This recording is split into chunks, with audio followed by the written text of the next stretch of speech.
Hello, hello. Thank you for watching. This is Means Kedar, the son of Kruma Kedar, a master artist. In this presentation, I'll be showing you the final works of Kruma Kedar, or the final remaining works that I am in possession of in the iWave.Energy collection. First up, we have the Holy Trinity, depicting Haile Selassie, Malcolm X, and Marcus Garvey. Typically, in the center, you'd see someone like Bob Marley. But the truth of the matter is, not only did Bob Marley affect millions of people, but these three guys together, their destinies were intertwined in a way that one might not notice on face value. Haile Selassie created the African Union, and all three of them were huge proponents of Pan-Africanism. So Marcus Garvey said, look to the east, for a king will be crowned, and that king was Haile Selassie. The connection between Malcolm X and Marcus Garvey is little known, but it's purported that Malcolm X's father was a driver for Marcus Garvey, and he taught him many things, and obviously that was passed down to Malcolm X, which eventually unfolded out of him in his later years. Lila Rasa is a reference to the Vitruvian Man, a painting by Leonardo da Vinci, if I'm correct. So it has an artistic significance. But this is the Vitruvian Woman. Now, the title, Lila Rasa, is also referencing the Rasa Lila, which is the divine dance, and that may be in the Hindu religion. If you look closely, you'll see the masculine form behind the feminine one.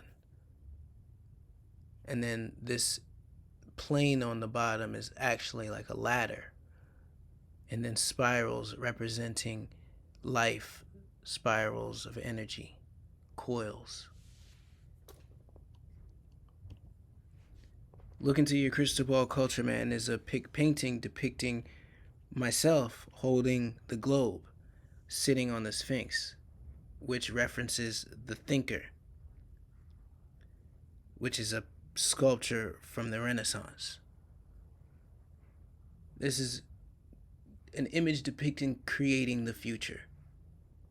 So a man creates his own destiny. So not only is it a hope and wish for the future of mankind, but it's also the wish and hope for of a father to his son.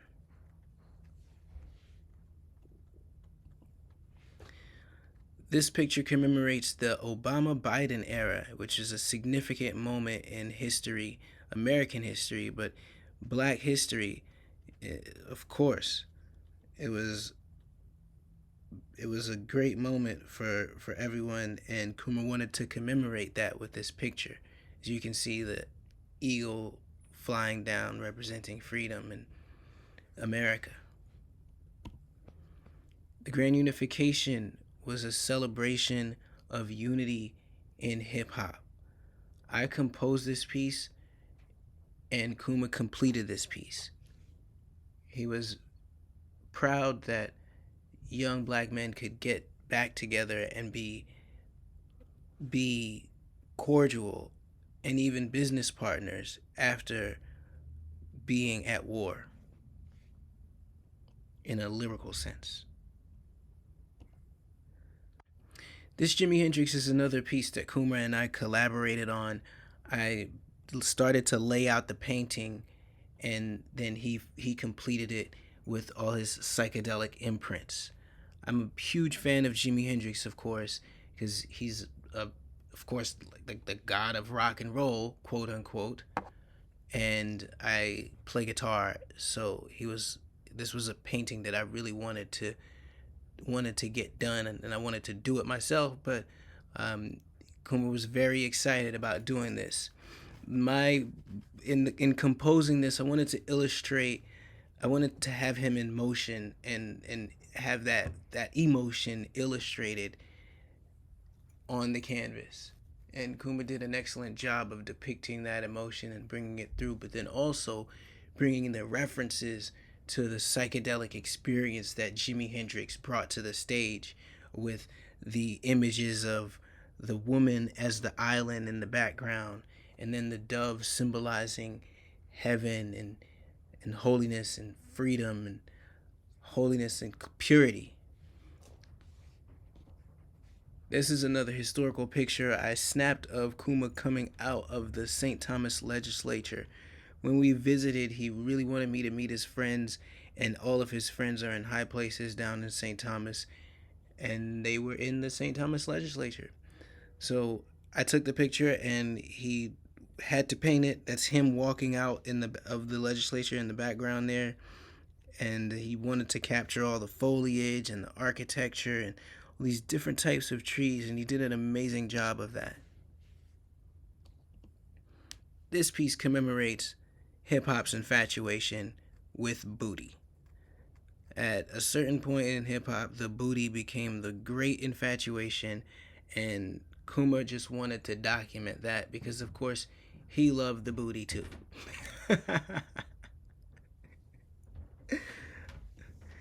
This piece is actually what might be called a legomanism, or an image that has a deeper meaning behind it. So as you see, there's an eye in the mouth, which represents speaking truth, or seeing what I'm saying and saying what I'm seeing,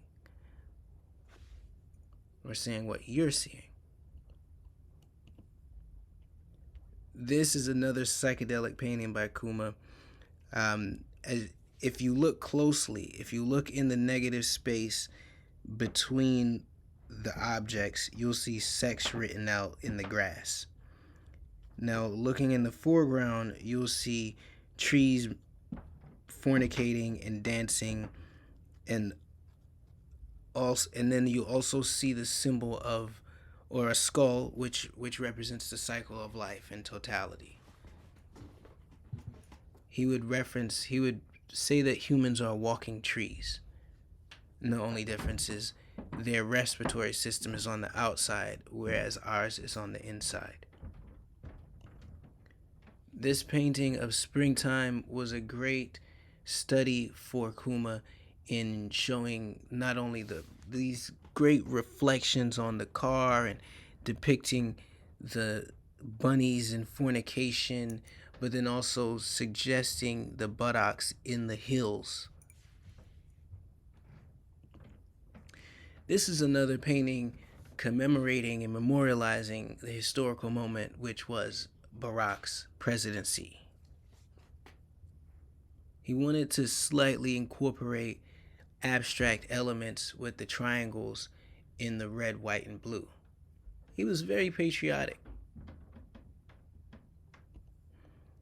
This is a country road where Kuma stayed for many years out in Winston-Salem, North Carolina, after getting divorced and going on to lead a simpler life. That's his truck and his friend's car outside, and those two markers are the only things that would show that this is a certain period of time.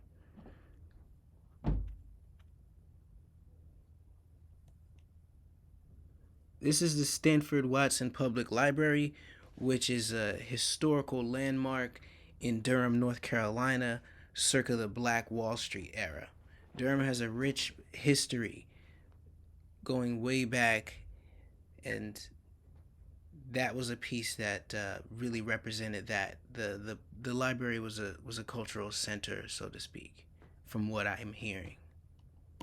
This is another significant library in that era of Black Wall Street in Durham, North Carolina. This one, I named it myself. I named it Meta Natural because it's kind of like it's meta. He's painting the. I could easily put this in a 3D scene, in a computer. He was very keen on the details of this image, and it harkens to Bob Ross and how he would paint natural scenes or nature scenes.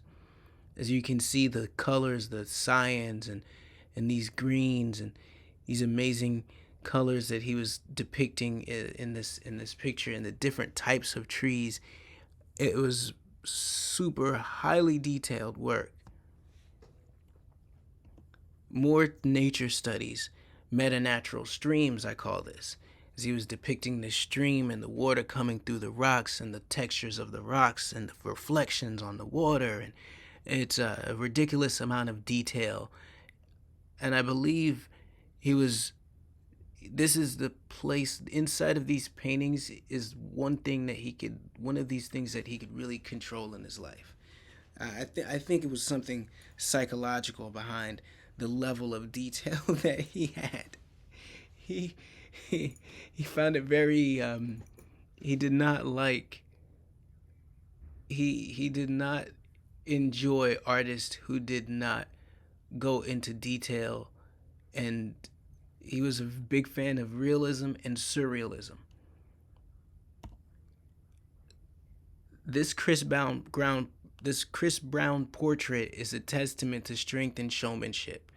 He admired Chris Brown's ability to perform, dancing, singing, acrobatics, and apparently lifting weights as well. Oh my goodness. You would just hear him say, Chris Brown Chung, my son, when he had to paint this scene when he saw Chris Brown perform this. Even the woman herself is in shock and awe. This is a great depiction. The alligator hand. Those are actually two apostrophes, all right? Because he said alligator hand, more so like that, because whose hand is it now that the alligator has it? So this is a great study in narrative structure inside a painting, because you could imagine the next frame of this painting being the man shooting the alligator to retrieve his hand. And then you could also imagine the previous scene of how did he get this hand in the alligator's mouth? How did he lose this hand? So also the reptilian structure, it's an animal study, it's a nature study, but then also a study in storytelling. This piece, the cruise ship metaverse, this is where he was imagining the future of the USVI, where it gets a little bit more urban, more cruise ships coming through. So this is like a dream of the islands in the future. And he specifically wanted to imagine this and not use any references, except for maybe the reference of the ship. This is Man Holds the World, another picture depicting a man creating his future and our responsibility for the earth and its state. The special thing about this is that he began to experiment with aerosol, in which he typically either does oil or acrylic. And this one, he just totally escaped those mediums and started to use aerosol on cold press or magazine paper. So these textures, he created all of that with aerosol and stencils. This picture, natural aerosol. I thought it was an interesting dichotomy in that he's depicting nature with spray paint. And it came out very cool. You could see the details of the shrubs and the trees and the mountain, and then the sun in the background and sunset, and then the mist of the precipitation, or the dew on the ground, in the horizon there. This is one of his more abstract pieces where he forced himself into abstraction to depict world peace. As you can see, man, woman, man, woman, man, woman. It's a depiction of the people holding hands around the world. And that is a reference to the turtle shell, which in American or Native American tradition is a symbol of the earth. The lioness is a symbol of feminine power in Rastafari. He was very adamant on displaying her as a hunter. Hunter? One of them. So yes, ferocious spirit of feminine power. He was very adamant on expressing divinity in the feminine form, or the divine feminine.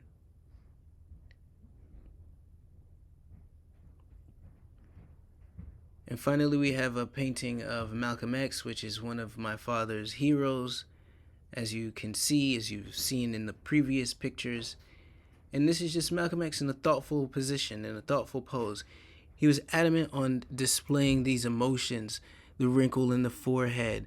You could tell that Malcolm was thinking of something in this moment, and he was adamant on expressing that, but then also capturing the details of the folds in the clothing, the folds of the hand on the face, the folds created by the hand on the face, the shadows, all these little details that, because he felt like black people weren't depicted well in paintings. Like, he did not like how Basquiat illustrated black people, or did not illustrate them.